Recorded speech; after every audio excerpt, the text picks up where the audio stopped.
Hello there, beautiful people. Welcome back to the channel, and sorry for being so late in posting the videos.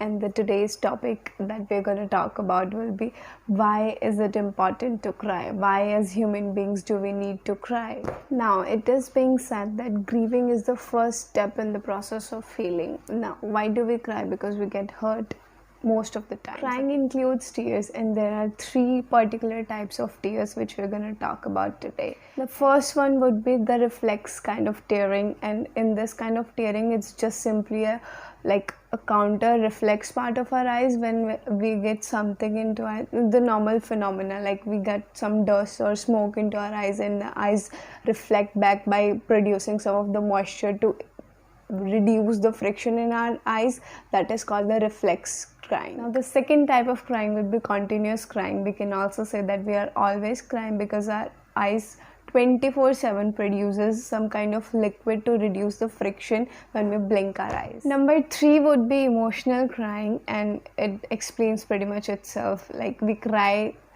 when we feel sad, and we cry when we are hurt, and by this kind of crying we means we flush out toxin and stress hormones from our body. Now, these were the three types of crying which we usually do on a daily basis. Now let's talk about what are the benefits of crying. Why do we actually need to cry? The number one reason that we need to cry would be it helps us self-soothe. Now, when we cry, our body releases certain types of stress hormones that get flushed out of our system, and during this process, our body also releases oxytocin and endorphins into our blood cells or bloodstream.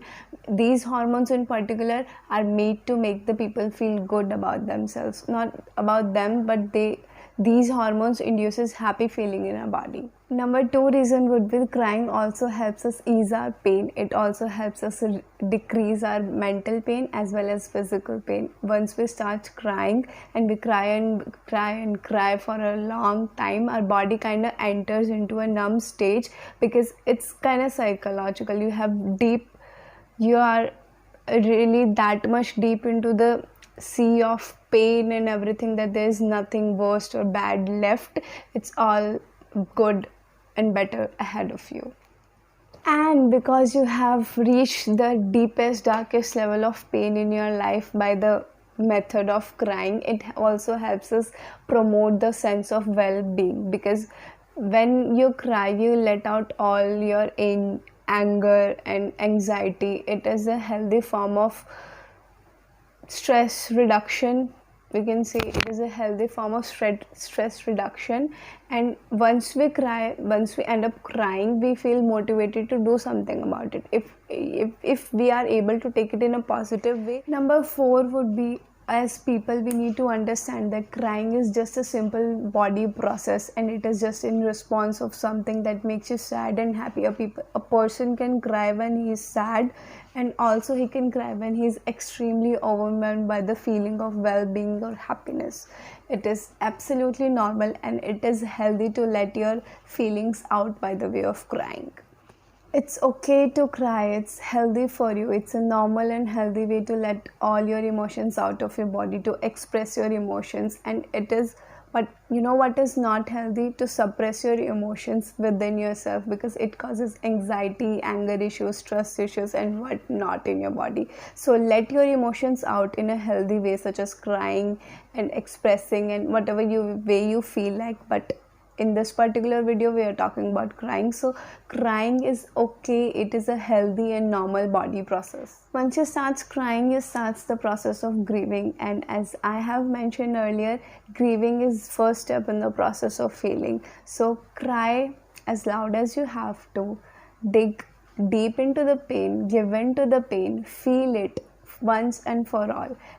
Now, containing the mental stress, or we can say emotional stress, will just cause you more of the physiological stress.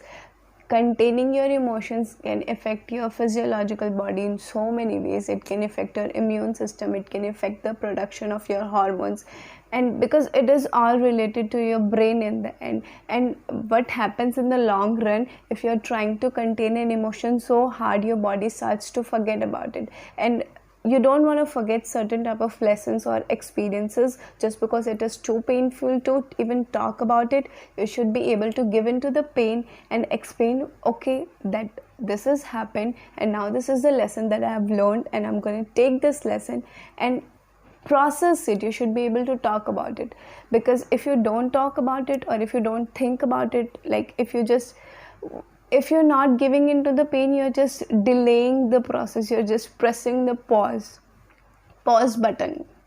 You're not facing the problem, you're just delaying the process. And what happens is that this causes disorders, so many disorders such as PTSD, anxiety issues, panic attacks, and you can also get heart attacks if this is so extreme for you. We have so many examples out there for the people who just tried to contain their emotional stress and ended up being more irritable and more mentally unhealthy in general. So it's okay to cry, give in and get out.